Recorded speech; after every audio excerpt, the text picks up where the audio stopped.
दिवसाची वेळ, गजबजलेला परिसर आणि कॅमेऱ्यात कैद झालेलं असं काही ज्याने संपूर्ण धुळे जिल्हा हादरलेला आहे. 18 वर्षांची संजीवनी राहुल वराडे अचानक बेपत्ता होते.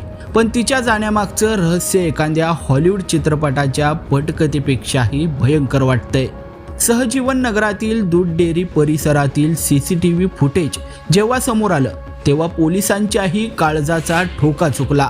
संजीवनी घराबाहेर पडते त्यावेळी समोरून एक वृद्ध व्यक्ती शांतपणे निघून जातो, पण त्यानंतर जे घडतं ते अनाकलनीय आहे.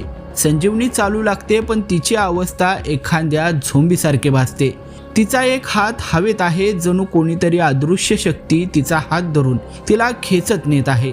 ती मुलगी शुद्धीत नव्हती का, की तिला एखाद्या अज्ञात मंत्राच्या किंवा संमोहनाच्या प्रभावाखाली नेलं जात होतं का, असा प्रश्न या निमित्तानं उपस्थित होतोय.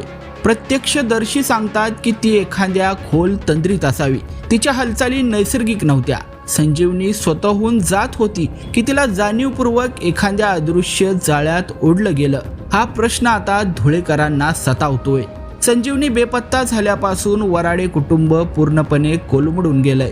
पोलीस आणि नातेवाईक शहराचा कोपरा न कोपरा शोधत आहेत, पण संजीवनीचा अजूनही पत्ता लागलेला नाहीये. संजीवनी राहुल वराडे हिच्याबद्दल कोणाकडेही काहीही माहिती असल्यास किंवा तिला कुठेही पाहिलं असल्यास कृपया तातडीने तिच्या कुटुंबियांशी किंवा जवळच्या पोलीस स्टेशनशी संपर्क साधावा, असं आवाहन सध्या पोलीस प्रशासनाकडून करण्यात येतंय. एका बाजूला संमोहनाची चर्चा तर दुसऱ्या बाजूला मुलीच्या मानसिक स्थितीबद्दलचे तर्कवितर्क. पण सत्य काय आहे? भर दिवसा भर वस्तीतून संजीवनीला नेमकं कोण घेऊन गेलं हे गूढ अद्यापही उकललेलं नाहीये.